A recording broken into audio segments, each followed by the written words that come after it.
안녕하세요, 수라입니다. 오늘은 블랙데이를 맞이해서 작년에 만들었던 영상 슬기로운 짜장 생활의 2편을 만들었습니다. 2021년 4월부터 2022년 3월까지 1년간의 중식 리뷰 중에서 짜장면 먹었던 영상을 골랐고요. 그 중에서 맛있게 먹었던 짜장들만 골라봤습니다. 총 7곳이 선정되었고요. 2021년 블랙데이 특집 영상에 나오는 중식당은 배제되어 있습니다. 저 개인의 주관적인 입맛으로 소개하는 것이니 어디까지나 참고만 하시고요. 재밌게 봐주시길 바라겠습니다. 방문 당시의 풀 영상은 화면이 나갈 때 오른쪽 상단에 바로 볼 수 있게 해놓겠습니다. 유니짜장 부분입니다. 차이나타운 초입에 위치한 신승반점 유니짜장 맛있습니다. 원조 공화춘의 후예로 100년을 이어오는 중식당이고요. 잘 맞는 음식간, 면과 짜장 소스의 비율도 좋아서 면을 다 먹으면 그릇까지 비워지게끔 잘 만든 맛있는 유니짜장입니다. 소스의 수분이 좀 적은 편이어서 면과 비벼지는 게 다소 부드럽진 않아 보이지만 맛에는 전혀 지장 없고요. 무엇보다 간이 아주 잘 맞게 맛있게 나와서 먹기 아주 좋습니다. 인천 차이나타운 말고 다른 지역에 분점이 있긴 하지만 분점의 맛은 차이가 있고요. 차이나타운 본점에서 먹어야 제맛을 느낄 수 있습니다. 다른 중식당보다 유니짜장이 2-3천원 비싸서 다소 부담스러운 가격대가 단점입니다. 유니짜장 두 번째 맛집은 보화장입니다. 인천 차이나타운에 위치한 유방영 셰프의 친동생분이 운영하시는 중식당이고요. 차이나타운과는 다소 거리가 있는 인천 인하대 방향에 위치하고 있습니다. 가격도 6,500원으로 괜찮고요. 잘 손질한 고기, 소스와 함께 잘 들어가 있어서 맛있게 유니짜장을 먹을 수 있는 곳입니다.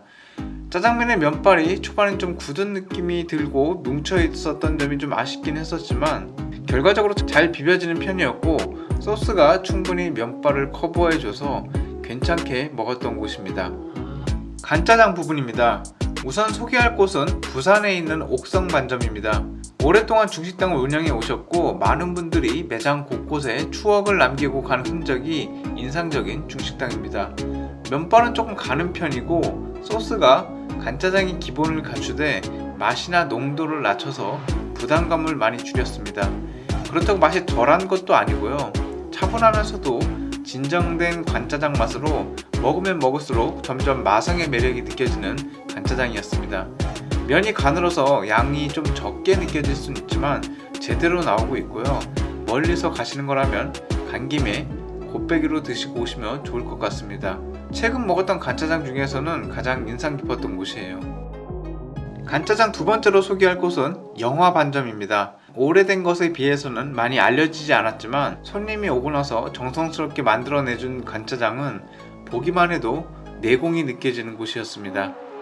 물론 맛도 좋았고요. 간짜장의 재료도 맛도 아주 맛있었던 곳입니다. 인천에서 유명한 용화반점, 문화반점과 함께 많이 연관되어 거론되지만 의외로 많이 알려지지 않아서 안타까운 곳입니다. 가게 외관 한쪽이 셔터로 내려져 있어서 문 닫은 줄 알고 사람들이 발길을 돌리는 건지 모르겠지만 정상적으로 영업하고 계시고요. 시간 되실 때 방문해 보시길 바랍니다. 내공이 있어서 간짜장 말고도 다른 음식들도 맛있게 먹고 나온 곳입니다. 유니 간짜장 부분입니다. 꽤 최근에 다녀온 곳으로 청량리 쪽에 위치한 홍릉각입니다. 육미 간짜장으로 표기하고 있고요. 유니짜장과 간짜장을 혼합한 짜장면이라고 보시면 됩니다. 이러한 형태의 짜장면은 다른 곳에서도 가끔씩 찾아볼 수 있어서 크게 놀랄 만한 점은 아니고요. 육미 간짜장을 만들면서 맛을 상당히 순하게 잘 만들었다는 점에서 추천하고 싶은 곳입니다. 일부 간짜장 등을 가장 저자극으로 만들었다는 등 MSG 없이 순하게 만들었다는 유명한 중식당에 가보긴 해봤지만 짜장면 맛 자체가 느껴지지 않을 정도로 순해서 실망하고 온 적이 많았는데요. 제가 좋아하는 맛까지는 아니었지만 여기는 그런 설명이나 의미 부여 없이 먹기 아주 순하면서 짜장 맛 자체는 잘 내고 있다는 점이 좋았습니다. 그리고 당일 먹었던 메뉴들 모두 충분히 내공이 느껴져서 공부가 많이 되었고요. 단점이라면 2인 이상 주문 가능하고 1인당 가격이 약간 높은 편이라는 점, 지역 특색 짜장 부분입니다. 지역 특색이 강하긴 하지만 어디까지나 맛있어서 소개해 드리는 겁니다. 목포의 중화로입니다. 목포만의 지역 특색 중식 중간이라는 메뉴가 있는데 가장 처음 만들었다는 중화로에서 먹었던 중간 아주 맛있고 특색 있었습니다. 가는면으로 만든 후식 개념의 간짜장 중간은 식사로 드시려면 곱빼기로 드시고요. 중간 본연의 의미를 담아 드시려면 식사를 따로 하시고 식후에 시켜 드시길 바라겠습니다. 짜장은 식후에 어떻게 먹냐고요? 드셔보시면 알아요. 이게 가능합니다. 중화로는 기본적으로 음식간을 잘 맞추고 있어서 다른 음식들도 맛이 괜찮았고요. 개인적으로는 중간 곱빼기로 먹고 남은 소스에 밥 비벼 드시면 좋을 것 같습니다. 지역 특색 짜장 두 번째는 전주에 있는 노벨반점입니다.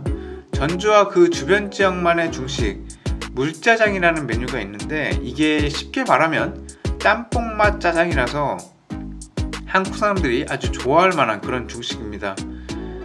서울 일부 지역에서는 이런 방식으로 사천짜장을 팔기도 하지만 그거랑은 약간 달라요. 걸쭉하고 매콤한 소스에 해산물이 들어간 짜장면인데 전주와 주변 지역에서 몇 군데 가보긴 했지만 노벨반점이 맛 자체에서는 가장 인상 깊었습니다. 물짜장을 메인으로 판매하고 있어서 요리로 나오는 탕수육은 따로 시간이나 날짜를 정해서 팔고 있으니 참고하시고요. 많은 사람들이 물짜장 먹으러 찾아가고 있으니 일찍 가지 않는 이상 웨이팅 기본입니다. 블랙데이를 기념해서 만든 슬기로운 짜장 생활 2편 잘 보셨나요? 심각해지는 코로나 사태에 지난 1년 동안 그리 많은 중식당을 가보진 못했지만 그 중에서도 짜장 중에서는 맛있게 먹었던 곳 위주로 소개시켜 드렸습니다. 영상을 만든 지 오래돼서 자세한 맛평가는 해당 영상의 풀 버전으로 봐주시길 바라고요. 별 3개 이상 준 짜장면 중에서 가물가물한 기억 속에서도 여기는 가볼만해 라고 언급할 만한 곳을 위주로 다뤄봤습니다. 지금부터 다시 짜장면 1년 데이터를 모아서 다시 내년 블랙데이에 또 한번 정리해보겠습니다. 4월 14일 블랙데이에 짜장면 많이들 드시고요. 여러분들의 슬기로운 짜장 생활을 응원하겠습니다. 감사합니다. 수라였습니다.